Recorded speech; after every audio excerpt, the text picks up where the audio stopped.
I need to know why you had to do what you did to the governor's mansion in this.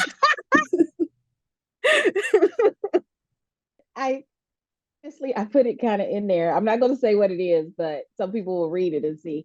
But I put it in there because I figured it would be kind of a joke to some of us who feel some kind of way about things. But it was just, it was a fun way to kind of mess around with that. But also, too, in working on this book, I discovered some other things like secrets about Jackson, about even the governor's mansion. Like there's a rumored tunnel under the governor's mansion, and I'm like, ooh, that may be explored in book two. So yeah, it was fun to do that. Why are you bringing Jackson to the world in your books?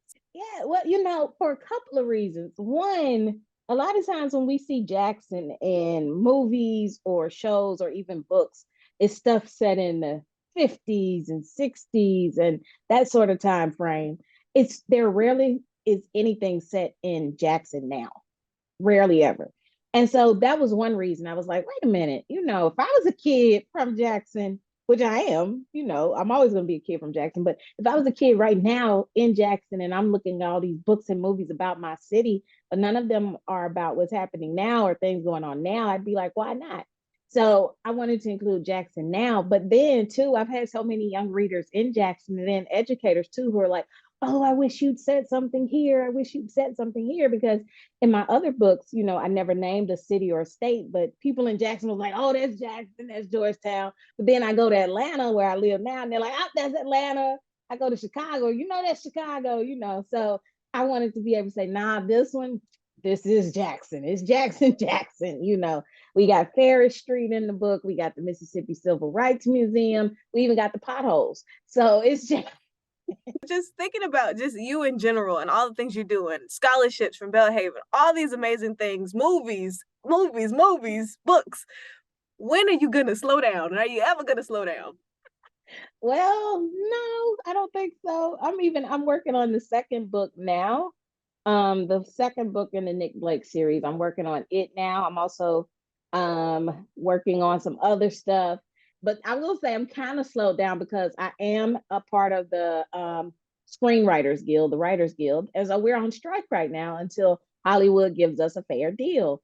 And so all of my adaptation stuff is rightfully on hold because we all deserve a fair deal. So in that sense, I'm slowing up until these studios get their stuff together. But as an author, I'm still working on books.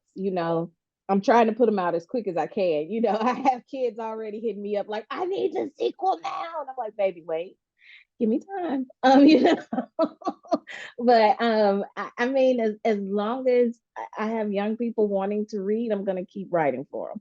I mean, how easy is it for you to think about these different stories? Every story that you have is so different. I know a lot of them you were pulling from your own life experiences, but I mean, you knocking them out.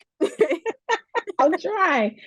Everything comes from different places, and a lot of it is just inspired by Jackson and inspired by my experiences in Jackson. If you look at all of my books, like all four of them, my three young adult contemporary novels to now Nic Blake, it's all Mississippi and Jackson influenced. I feel like all of those elements that you find in those books, you're going to find in Mississippi in one way or another. With Nic Blake, you have this kind of magical world, and there's something about Mississippi that can feel magical. It can feel like, ooh, there's mystery and there's these hidden things around the corner you just never know. Just I still remember being a kid going to the Ag Museum and being like, this place is gonna come alive one day, you know. That feeling though, that feeling of, oh wow, I live somewhere where it just feels like that. It feels like it's in the air. But then also, you look at my other books like The Hate You Give, you're talking about stuff like the fight for justice. That's a big part of Mississippi's history. That's in our roots. You not the oppression per se, but yes, the oppression, but also the fight. I'm from the same place that birthed Fannie Lou Hamer. You know what I mean? So that activism heart is there in Mississippi. So I'd say all of my ideas are birthed from Mississippi. Absolutely 1000%. So anything you read from me, it's because of something I've either seen here, experienced here, or felt here. Banned books. Is it a badge of honor or does it tick you off? Both. Both, because a lot of times the people who ban the books or are calling for the books to be banned don't read the books in their entirety. They read like one little section and they make an entire assumption about a book. I had a gentleman reach out or say something on Twitter recently, and I didn't respond back. But he was like, "Yeah," and in the book they compare blah blah blah to blah blah blah, and I'm like, "No, it compare." And I'm thinking to myself, first of all, he said in his profile he was a former educator, and I know why it's former, because he cannot use context for anything. Because if you knew the context of what you're talking about, it was talking about one specific person and not an entire group. So that's like one example of assumptions being made without people actually taking the time to read.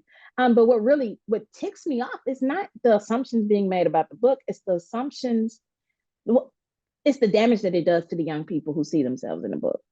I have yet to have a young white person tell me my books made them feel guilty or made them feel less than or anything. Because here's the thing, I don't think adults realize young people never identify with the antagonists. They always usually identify with the heroes. And so I've had young people say, "Oh, it's opened my eyes." And then have the young Black kids who are saying, "Thank you for these books because they show me myself." And I hate the message that it's sending to them, that books that are written about them and for them are being pulled from shelves, and nobody is giving those books a chance, just like so often nobody wants to give those kids a chance. So the same way that they're treating these young Black kids who may make them uncomfortable is the same way they're treating the books about these young Black kids, you know? So I take issue with that. But it's funny too, because, you know, you have these people who want to ban it and they're saying it's anti-police, blah, blah, blah. And on the flip side, I've had police unions use the book as part of book studies to help them with figuring out better ways to have community relations. I even at one point had the FBI talking about using the book or something like that, to have discussions and things like that. And you know, I'm like, y'all are saying it's anti, but then I've had police officers who reached out and said, "Thank you for this book. It's showing me some stuff." So if it's anti-police, how come so many, you know, have read it and taken the time to read it? So, you know, that's a whole thing there. But um, yeah, the book bannings are both a badge of honor because I'm on a list with some amazing people, but it also ticks me off. But at the end of the day, I just want to make sure that these young people are getting the books that they deserve, that they need, especially those kids who need these books as mirrors to see themselves. What do you say to encourage them who may be from Jackson, Mississippi, or even a smaller place in Hickoryville, wherever, Mm-hmm. to just follow their dreams? Mm-hmm. You know, Michelle Obama once said, "You are your ancestors' wildest dream." And I added on to that. She don't know I added to her quote, but I said, "And don't stop dreaming for your descendants." You know, a dream can take you so far. Every person that you admire, all these famous people you've seen, all these, you know, successful people you've seen, they started out with a dream. So don't stop dreaming. If you can see it in your mind, it's possible. It's attainable. So don't give up. Your circumstances don't define you. I grew up in the hood in Jackson.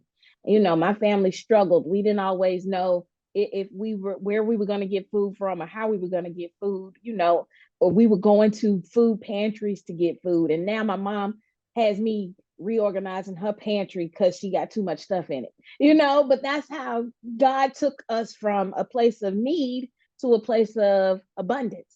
And so have faith, and you know, seek God in what his will is for your life, and know that if he promises something to you, it's gonna happen. You just gotta wait and see it happen. So whatever gift it is you have, we're talking about the gift in the book, you know, whatever gift it is that he's given you, whatever talent, whatever skill it is, if it's in his will for you to succeed and to do something with it, you will. Just focus on doing the work, focus on doing it, and he'll elevate you in ways that you could never imagine. So don't let your circumstances define you. Focus on the will and the purpose for your life. That's what defines you.